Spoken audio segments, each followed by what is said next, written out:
हाँ तो दोस्तों आइए आज हम लोग हाइट एंड डिस्टेंस यानी कि ऊंचाई एवं दूरी चैप्टर का पार्ट 2 वीडियो लेकर आए हैं। दोस्तों इस वीडियो में आप लोग को बहुत रोचक पूर्ण क्वेश्चन कराने वाले हैं, बहुत इंटरेस्टिंग क्वेश्चन सब लेकर आए हैं जिसमें कि बहुत सारा आप लोग को मजा आने वाला है। दोस्तों इसमें जरा सा भी आप लोग का बोरिंग फील नहीं होने वाला है, बहुत इंटरेस्टिंग सब क्वेश्चन है।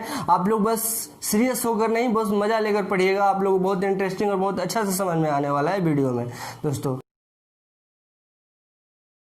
आपका स्वागत है अपना चैनल विकेश सर में। आइए क्वेश्चन देखते हैं क्या क्वेश्चन कह रहा है। पहला क्वेश्चन, सूर्य का उन्नयन कोण ज्ञात कीजिए जबकि एक छड़ी की छाया उसकी लंबाई का √3 गुनी है। क्वेश्चन पहले समझिएगा दोस्तों, उसके बाद आपका सोल्यूशन आसानी से दिखने लगेगा, उसका आंसर क्या होगा। देखिए एक छड़ी लेते हैं, सपोज दैट एक छड़ी ले लिए, एक छड़ी का छाया क्या बोला है, एक सूर्य का उन्नयन कोण, यहाँ पर सपोज दैट ले लीजिए एक सूर्य है, क्या है, एक सूर्य है यहाँ पर। तो सूर्य का उन्नयन कोण ज्ञात कीजिए जबकि एक छड़ी का छाया, एक छड़ी की छाया उसकी लंबाई की, एक छड़ी का छाया, जो छड़ी होगा उसका छाया यहाँ पर बनेगा, कोई भी छड़ी का छाया बनेगा यहाँ पर दोस्तों। तो छड़ी की छाया का जो उन्नयन कोण आप लोग को पिछले वीडियो में बता चुके हैं, जाकर आई बटन में क्लिक करके आप लोग देख सकते हैं इस वीडियो में अच्छे तरह से कैसे बताए हैं, उसके बारे में कंसेप्ट क्लियर हो जाएगा उन्नयन और नमन कोण के बारे में, तो आप लोग इसको आसानी से समझ पाएंगे। डिस्क्रिप्शन में भी लिंक दिया गया है इसका। दोस्तों देखिए यहाँ से नीचे से जो ऊपर देखते हैं कोई भी सतह को, उसके बीच में और क्षैतिज रेखा के बीच में जो उन्नयन कोण बनता है उसको उन्नयन कोण कहा जाता है। ओके, ये देखिए दोस्तों, ये जो हो गया थीटा से रिप्रेजेंट कर रहे हैं, उन्नयन कोण हो गया। ओके, अब इस ट्रायंगल को नाम रख दे रहे हैं कोई ABC हो गया। ओके, अब ये जो छाया हुआ इसका कितना वैल्यू दे रहा है, कह रहा है छाया उसकी लंबाई के √3 गुनी है। किसकी लंबाई का, छड़ी का लंबाई का। दोस्तों छड़ी का लंबाई मालूम नहीं है क्या है, तो मान लीजिए x मान लेते हैं छड़ी का लंबाई, ये भी इक्वल टू क्या हो गया, x हो गया। अब ये जो BC हम लोग का है ज्ञात करना है, ये कितना हो जाएगा, √3x हो जाएगा, क्योंकि 3 गुनी है छड़ी की लंबाई का 3 गुनी, तो x है तो √3x हो जाएगा। अब आइए दोस्तों देखते हैं क्या हो गया।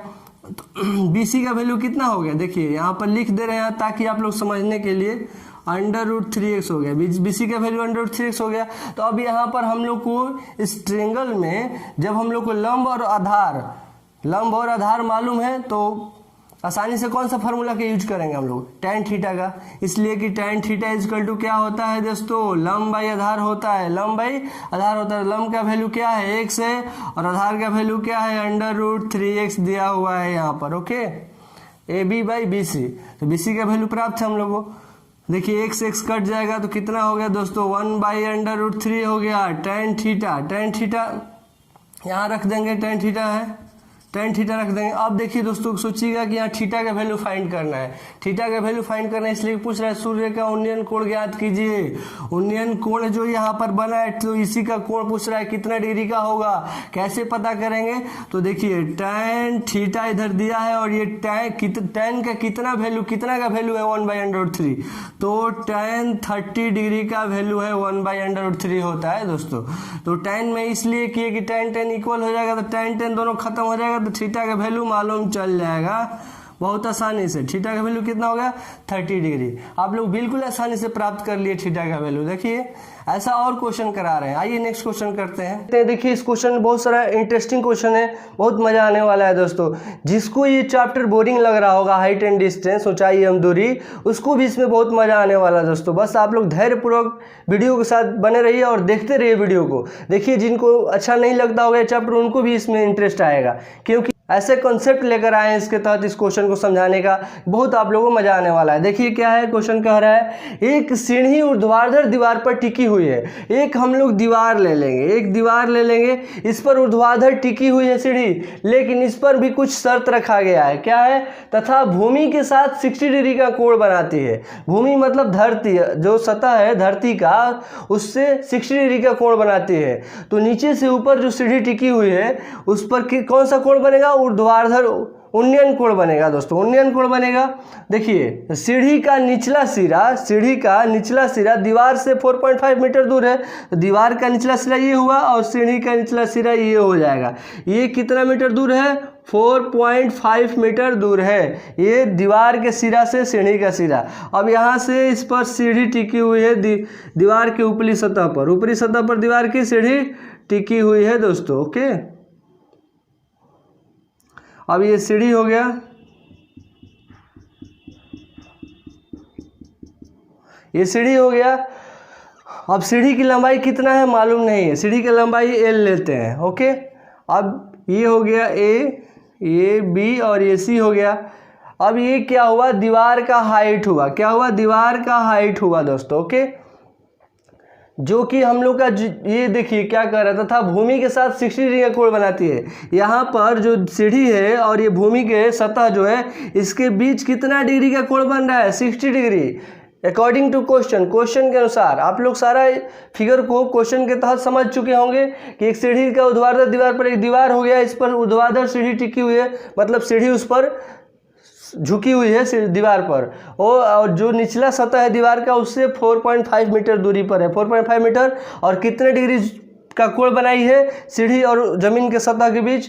60 डिग्री का। ओके, तो ये पता हो गया, आप आसानी से आप निकाल सकते हैं इसका वैल्यू। किसका? तो सीढ़ी की लंबाई का वैल्यू, सीढ़ी की लंबाई कितना था। देखिए दोस्तों, cos थीटा इक्वल टू क्या होता है? कर्ण बाई आधार बाई कर्ण होता है, आधार बाई कर्ण होता है। तो आधार क्या है दोस्तों? 4.5 मीटर है, और कर्ण क्या है? तो L है, L ले लेते हैं। ओके, अब यहाँ पर थीटा के जगह पर क्या रखेंगे? तो थीटा के जगह पर 60 डिग्री दिया है, तो दोस्तों यहाँ पर 60 डिग्री रख देंगे। ओके, यहाँ पर 60 डिग्री रख देंगे। अब सोचिएगा कि cos थीटा क्यों लिया गया? tan थीटा भी ले सकते थे, sin थीटा भी ले सकते थे, लेकिन दोस्तों ये फिगर के अकॉर्डिंग ही लेना होगा ना। आप लोग ट्रायंगल पढ़ चुके हैं, अच्छा तरह से आप लोग ट्रिग्नोमेट्री में इस फंक्शन को समझ चुके हैं। देखिए ये क्या होता है? लंब होता है, ये कोण होता है, ये आधार होता है। तो sin थीटा बाई लंब बाई कोण होता है, तो लंब तो नहीं, लंब और कोण का वैल्यू नहीं दिया है ना, इसके तहत नहीं निकाला जा सकता है, सिर्फ आधार और कर्ण का दिया है। तो आधार और कर्ण किसके फॉर्मूला में आता है? cos थीटा का। cos थीटा इक्वल टू आधार बाई कर्ण होता है, तो आधार का वैल्यू दिया है 4.5 और कर्ण L है। तो अब देखिए cos 60 डिग्री का वैल्यू कितना होता है? 1/2 होता है, और 4.5 मीटर बाई L हो गया। अब क्रॉस मल्टीप्लिकेशन कर देंगे, तिरछा तिरछी गुणा, इसको इसके साथ और इसको इसके साथ कर देंगे। L 1 जा क्या हो जाएगा? L में 1 में करेंगे तो L ही हो जाएगा, और 4.5 को 2 से मल्टीपल करेंगे तो 9 हो जाएगा। 9 मीटर इसका लंबाई हो जाएगा। सीढ़ी का लंबाई कितना हुआ? L बराबर 9 मीटर। देखिए बहुत आसानी से आप बहुत कम समय खर्च करके प्राप्त कर लिए आंसर। ओके, और आप लोग धैर्यपूर्वक वीडियो के साथ बने रहिए, और इंटरेस्टिंग क्वेश्चन आप लोगों को कराने वाले हैं दोस्तों आइए देखते हैं क्वेश्चन। देखिए आप लोग क्वेश्चन जितना बड़ा देख रहे हैं उतना बड़ा इसका सोल्यूशन नहीं जाएगा, बहुत शॉर्ट तरीके से बहुत जल्दी सोल्यूशन आप लोग करा देंगे, बस वीडियो के साथ बने रहिए। देखिए क्या कह रहा है क्वेश्चन, एक पतंग की डोरी 100 मीटर लंबी है, यदि डोरी एक सरल रेखा के रूप में हो एवं भूतल के साथ थीटा कोण इस प्रकार बनाती है। भूतल मतलब क्या होता है? जमीनी सतह हो गया, धरती हो गई, भूतल के साथ थीटा कोण बनाती है। तो साइन थीटा का वैल्यू इसमें दिया हुआ है, साइन थीटा इक्वल टू 8/15 है। तो भूतल से पतंग की ऊंचाई निकाले, पतंग की ऊंचाई निकालिए। देखिए दोस्तों यहाँ पर ये सतह ले लीजिए, भूतल हो गया, यहाँ से ये सतह भूतल हो गया, यहाँ से पतंग उड़ रहा है जिसका डोरी हो गई, सपोज दैट डोरी ले लो, ये डोरी हो गया, ये डोरी हो गया, डोरी आपने कहा इतना उड़ते हुए आया है, यहाँ पर पतंग उड़ रहा है, यहाँ पर पतंग उड़ रहा है, कुछ भी ये सपोज दैट ले लीजिए, पतंग उड़ रहा है। अब पतंग जहाँ पर जितना हाइट है पतंग का वहाँ से और भूतल का हाइट कितना है उसको रिप्रेजेंट कर देते हैं, इससे हम आकर इसको मिला दिए, इसके बीच और इसके बीच कितना बड़ा 90 डिग्री का कोण बन गया। ओके, और ये जो है ये उन्नयन कोण बन रहा है, यहाँ से ऊपर की तरफ जा रहा है, तो ये उन्नयन कोण को हम थीटा से रिप्रेजेंट कर रहे हैं दोस्तों, थीटा से रिप्रेजेंट कर रहे हैं। एक पतंग की डोरी, अब आप लोगों को पता करना है कि इसमें निकालना क्या है, तो पतंग की ऊंचाई निकालना है, पतंग की ऊंचाई निकालना है, यानी कि ये प्राप्त करना है ऊंचाई, कितना इसका हाइट है। ओके, यहाँ भूतल से। तो अब ये जो दिया हुआ है दोस्तों, देखिए साइन थीटा का वैल्यू यहाँ पर दिया हुआ है, साइन थीटा इक्वल टू क्या होता है? लंब बाई कोण होता है, साइन थीटा इक्वल टू लंब बाई कर्ण होता है। तो लंब बाई कर्ण ये दिया हुआ है, लंब ये है और कर्ण ये है। ओके, अब यहाँ पर देखना है कि पतंग का यहाँ पर से डोरी जितना हाइट गया है, ये डोरी की हाइट कितना है, डोरी की लंबाई कितना है। देखिए 100 मीटर लंबाई है डोरी का। ओके, ये 100 मीटर है दोस्तों इसका लंबाई। आप लोग पता कर लिए, यहाँ पर दिया हुआ है कि 100 मीटर इसका लंबाई है। यदि डोरी एक सरल रेखा के रूप में भूतल के साथ थीटा कोण बनाती है तो बताना है कि साइन थीटा इक्वल टू क्या होगा। तो साइन थीटा इक्वल टू क्या होता है दोस्तों, लंबाई कोण होता है। तो आप लोग को ये मालूम होगा कि ये मालूम हम लोग को सतह को नहीं है, ये सतह हम लोग को मालूम नहीं है दोस्तों। तो यहाँ पर साइन थीटा निकालना है। तो साइन थीटा पर आप लोग को ये मालूम है कि डोरी यानी कि कर्ण मालूम चल गया, इसका 100 मीटर लंबी है। तो ये मालूम नहीं, इसको एक्स मान लेंगे। देखिए ट्रेंगल को ए बी और सी से रिप्रेजेंट कर दे रहे हैं और देखिए यहाँ पर इसका एक्स हो गया, यहाँ पर 100 हो गया। तो अब साइन थीटा का वैल्यू निकाल देंगे। साइन थीटा का वैल्यू क्यों निकालेंगे, क्योंकि लंब और कर्ण इसका होता है मान। साइन थीटा इक्वल टू क्या हो गया, एक्स बाई लंब बाई कर्ण। लंब का वैल्यू एक्स दिया हुआ है, कर्ण का वैल्यू 100 दिया हुआ है। अब साइन थीटा के भी वैल्यू यहाँ पर मालूम है क्वेश्चन में। साइन थीटा इक्वल टू 8/15 है, इसके जगह पर 8/15 रख देंगे दोस्तों। 8/15 एक्स बाई 100। ओके, तो अब क्रॉस मल्टीप्लिकेशन कर देंगे, इसको इसके साथ, इसको इसके साथ कर देंगे। तो 8 × 100 बाई 15x हो जाएगा। तो x का वैल्यू निकालना होगा तो क्या हो जाएगा, 8 × 100 बाई 15 हो जाएगा। 15 डिवाइड में आ जाएगा 15। अब 5 से जितना कट होगा कट कर दीजिए, 5 3 जा 15 और 25 जा इतना हो जाएगा। अब 28 जा कितना हो जाएगा, 8 2 जा 160/3, 160/3 मीटर हो जाएगा। अब देखिए x का वैल्यू कितना प्राप्त हो गया दोस्तों, 160/3, 160/3 मीटर हो गया। यानी कि x का वैल्यू, यानी कि इसका हाइट पूछ रहा था ना, ऊंचाई कितना होगा। ऊंचाई, पतंग की ऊंचाई निकालिए, ऊंचाई मालूम चल चुका है, 160/3 मीटर ऊंचाई है इसका। आप लोग ऑप्शन के अकॉर्डिंग इसको सोल्यूशन कीजिएगा, दीजिएगा आंसर। 160/3 मीटर दिया रहेगा तो ये भी कर सकते हैं आप, या मे भी मिक्स फ्रैक्शन में आंसर दिया रहे तो आप लोग ये भी लिख सकते हैं इसको डिवाइड करके। 160 को आप लोग डिवाइड भी 3 से कर सकते हैं। तो 3 5 जा 15, इसमें से 1 3 3 जा 9, 1 हो गया। अब ये आप लोग आसानी से मालूम होगा कि 53, इसको क्या कर देंगे, 53 अपॉन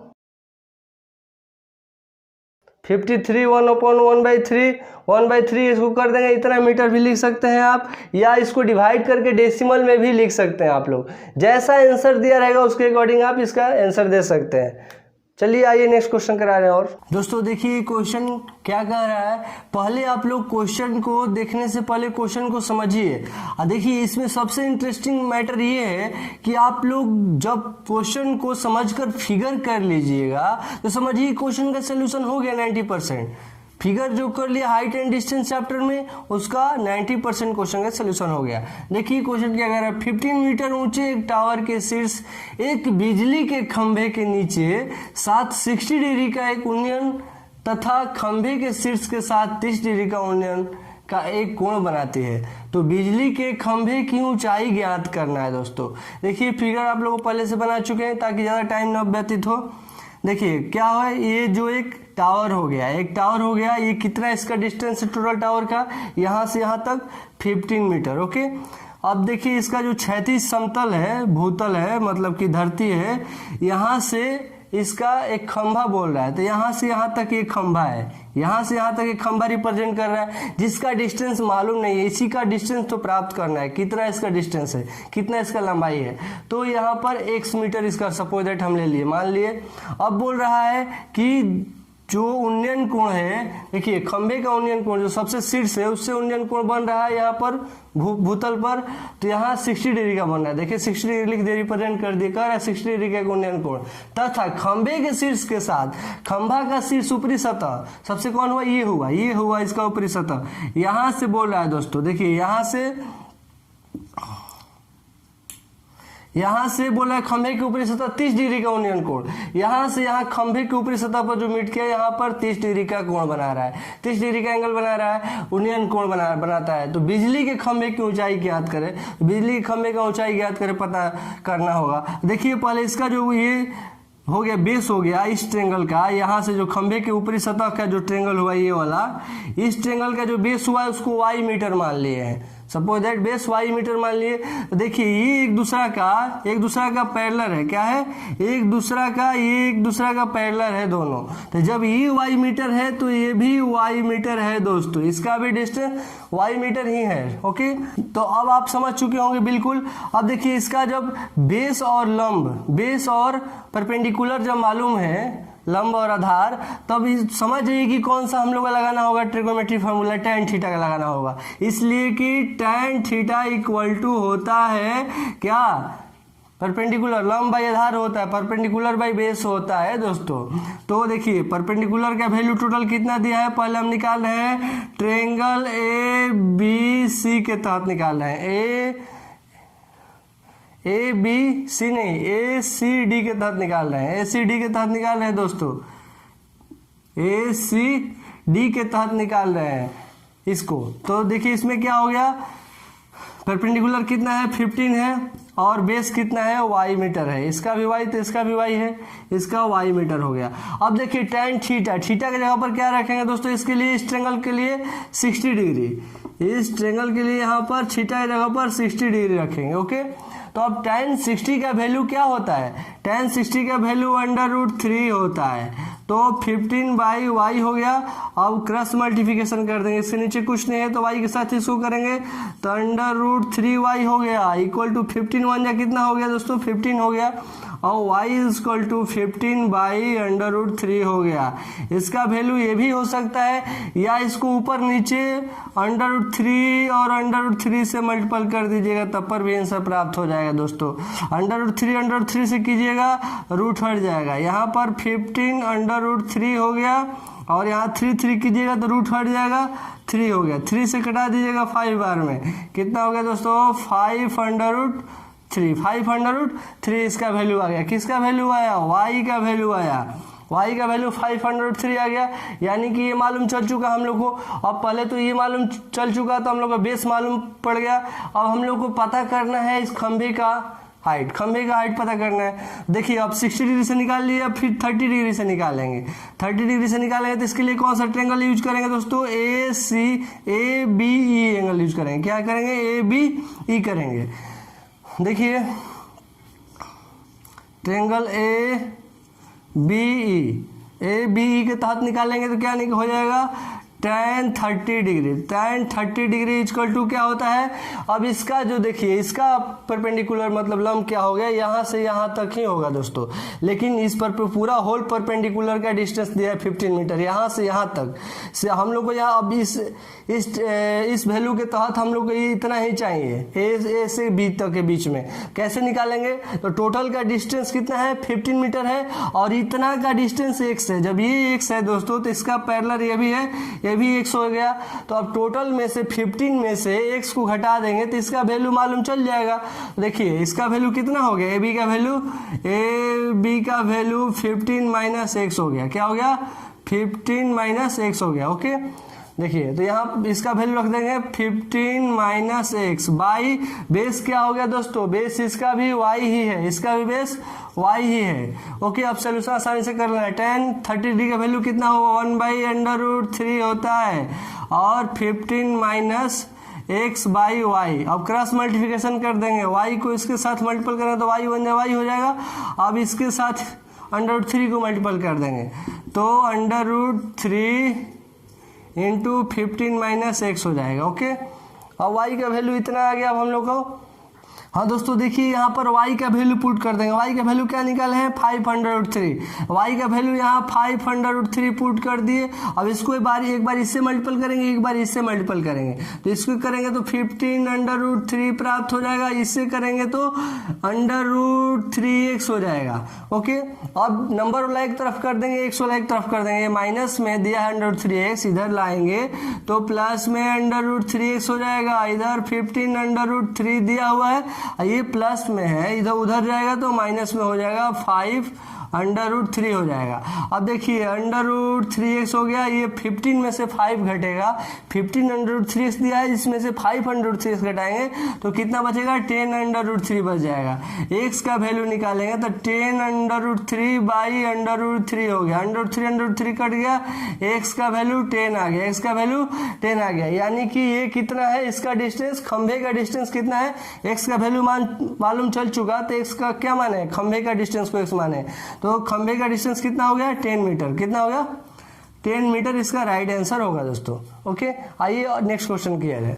हाँ दोस्तों, ये क्वेश्चन देखिए, क्वेश्चन का कहने का दायित्व है कि प्रकाश गृह की चोटी से दो जहाज का अवनमन कोण, प्रकाश गृह की चोटी जहाँ से लाइट इफेक्ट हो रहा है, समझ लीजिए कि यहीं पर है, ये जो है P है, किससे, P से प्रकाश गृह को रिप्रेजेंट कर रहे हैं। ओके, तो प्रकाश गृह की चोटी से दो जहाज़ों का अवनमन कोण, आप लोग को पिछले वीडियो में बता चुके हैं कि अवनमन कोण और उन्नयन कोण किसे कहते हैं। अवनमन कोण जो ऊपर से नीचे की तरफ बनता है, अवनमन जिसको नमन हो, किसी के अंदर नमन हो जो कि झुकता है, तो वो ऊंचाई पर से नीचे समतल पर, क्षैतिज भूतल पर झुकता है, उसी को नमन कोण कहते हैं। आप लोग लिंक डिस्क्रिप्शन में दिया गया है, पिछले वीडियो को जाकर अच्छे से देखकर आप लोग थ्योरी को समझकर तब क्वेश्चन कीजिएगा तो बहुत इंटरेस्ट आएगा इसमें।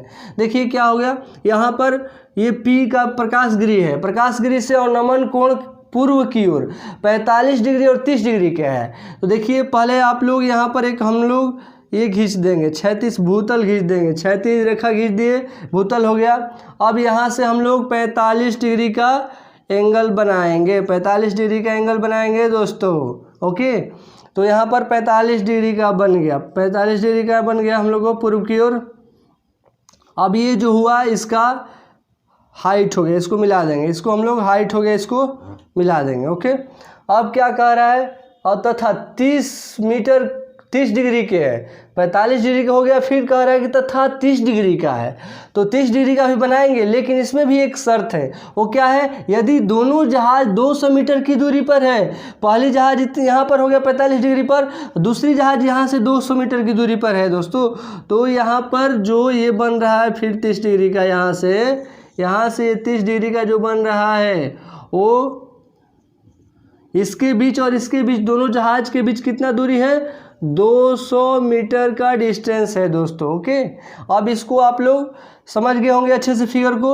अब देखिए क्या करना है इसमें, तो प्रकाश गृह की ऊंचाई ज्ञात करना है, प्रकाश गृह की ऊंचाई ज्ञात करना है। तो अब देखिए यहाँ पर ये तो हम अवनमन कोण लिख दिए, उन्नयन कोण लिख दिया, अवनमन कोण बोल रहा है इसमें, हम यहाँ पर उन्नयन कोण लिखे, लेकिन बोल रहा है अवनमन कोण पूर्व की ओर 45 डिग्री। तो अवनमन कोण जानते हैं आप लोग, यहाँ से हॉरिजॉन्टल लाइन जो होता है उसको पहले हम दर्शा देंगे, और उसमें जो ये बन रहा होगा 45 डिग्री का, ये जो एंगल बन रहा हो कितना बन रहा होगा, 45 डिग्री का, और यहाँ से जो ये बन रहा होगा दोस्तों वो कितना का बन रहा है, 30 डिग्री का बन रहा है। ओके, उसी को दोनों जो हॉरिजॉन्टल लाइन, ये जब दोनों इक्वल होता है, ये वाला सतह और ये वाला सतह दोनों इक्वल होता है, ये दोनों पैरेलल लाइन एक दूसरा का इक्वल होता है, इसी के अकॉर्डिंग दोनों एंगल भी इक्वल होता है, उन्नयन और अवनमन कोण आपस में बराबर होता है, θ1 = θ2। पिछले वीडियो में आप लोग बता चुके हैं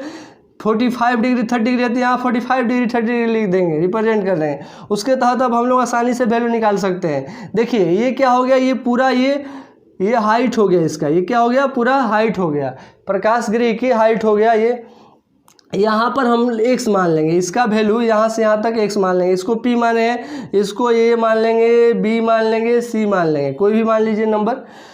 तो इसका देखिए अब निकालेंगे क्या, हम tan थीटा निकालेंगे। क्यों निकालेंगे tan थीटा, क्योंकि यहाँ पर h मालूम है और यहाँ पर x मालूम है दोस्तों।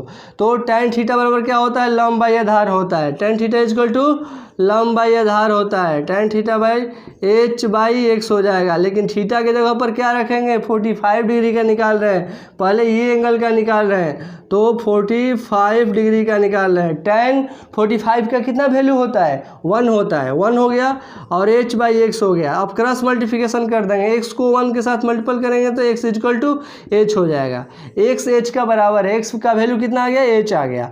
अब हम लोग किसको निकालेंगे दोस्तों, अब 30 डिग्री के तहत निकालेंगे। देखिए अब हम लोग 30 डिग्री के तहत निकालेंगे, तो tan 30 डिग्री = इसका भी वही फॉर्मूला होगा, लंब बाई आधार हो जाएगा। तो लंब इसके लिए क्या है, एच है, लंब इसके लिए एच है, लेकिन इसके लिए आधार क्या है, डिफरेंट हो जाएगा, उससे डिफरेंट हो जाएगा। यहाँ से यहाँ तक इसका आधार हो गया दोस्तों, तो 200 प्लस एक्स कर देंगे, यहाँ से यहाँ के बीच का डिस्टेंस कितना हो जाएगा, 200 प्लस एक्स हो जाएगा दोस्तों, यहाँ से यहाँ के बीच। तो 200 प्लस एक्स 200 प्लस एक्स लिखेंगे, लेकिन दोस्तों एक्स के जगह पर हम एच रख देंगे। क्यों एच रखेंगे, तो आप लोग यहाँ देख रहे होंगे कि वैल्यू एक्स का क्या प्राप्त हुआ है, एक्स इक्वल टू एच प्राप्त हुआ है, तो यहाँ एक्स की जगह पर एच हम लोग लिख सकते हैं आसानी से। अब tan 30 डिग्री का वैल्यू क्या हो जाएगा, 1/√3 होता है, equal to H by 200 plus H हो गया। अब क्रॉस मल्टीप्लिकेशन कर देंगे, तिरछा तिरछी गुणा, इसको इसके साथ, इसको इसके साथ। देखिए इसको किए तो 200 प्लस एच ही हो जाएगा, इसलिए कि 1 से किए हैं। इसको कर देंगे तो √3h हो गया। अब ये चूल्हा एक तरफ कर देंगे, नंबर एक तरफ हो जाएगा दोस्तों। 200 is equal to √3x minus H कर देंगे, √3h माइनस एच कर देंगे। देखिए दोनों में एच कॉमन है, एच कॉमन कर सकते हैं यहाँ पर आसानी से। एच को कॉमन कर लेंगे तो यहाँ √3 बचा, यहाँ -1 बच जाएगा। इसमें से एच कॉमन किए तो √3 बचा, यहाँ से एच कॉमन कर लिए तो 1 बचा, यहाँ पर लिख दिए हैं। और 200 दिया हुआ है दोस्तों। एच का वैल्यू निकालना है हम लोग को, एच का वैल्यू प्राप्त करना है, इसलिए हम कॉमन किए। तो देखिए यहाँ पर आप लोग एच इजकल टू क्या कर सकते हैं, √3 - 1/200। ओके, √3 का वैल्यू यहाँ पर रख सकते हैं। √3 का वैल्यू कितना होता है, 1.73 - 1/200। ओके, अब 1.73 में से 1 घटाएंगे तो कितना हो जाएगा, 0.73 और बाई 200। अब इसको आसानी से सोल्यूशन कर लीजिएगा, जो आंसर आएगा वही आंसर हो जाएगा। आप लोग देख सकते हैं, ऐसे देखिए आसानी से हो जाएगा। 73 डेसिमल हटाएंगे तो 100 होगा, 100 मल्टीपल करेंगे तो 200 है ही, और 100 से मल्टीपल करेंगे तो 2 जीरो और बढ़ जाएगा दोस्तों, यहाँ पर 2 जीरो और बढ़ जाएगा। अब इसको डिवाइड कर लीजिएगा, जो आएगा वही इसका फाइनल आंसर होगा। ओके, आप लोग समझ चुके होंगे अच्छे तरीके से। इसमें कोई ट्रबल आप लोग को दिख रहा होगा यदि, तो आप लोग कमेंट कर सकते हैं, कमेंट बॉक्स में कमेंट करके अपना राय दे सकते हैं कि आपको क्या गलती है, उसको अगले वीडियो में सुधार करने की कोशिश किया जाएगा।